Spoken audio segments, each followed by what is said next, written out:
টিয়া, কই গেলি? হ্যাঁ মাসি বলো। তোর মা ফোন করেছিল, বলল আসছে।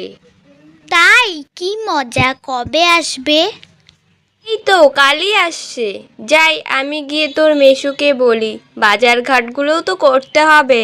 টিয়ার মা বাবা কানাইদের থেকে বেশ ধনী, তাই কানাই যথার্থ চেষ্টা করে তাদের যেন কোনো অসুবিধা না হয় এখানে এসে। কানাই টিয়ার মা বাবা আসার কথা শুনে জমিতে চলে গেল। কি গো ভাই কানাই, শাকসবজিগুলো তো ভালো করে বড়ই হয়নি, এখনই তুলে ফেলছো কেন? যা বড় হয়েছে তাতেই চলবে। বাড়িতে অতিথি আসছে, যে টিয়ার মা বাবা আসবে। তা ওরা তোমাদের আবার অতিথি হলো নাকি? ওরা তো তোমাদের নিজেদের লোক। আসার সময় না কত কিছুই নিয়ে আসে দেখি।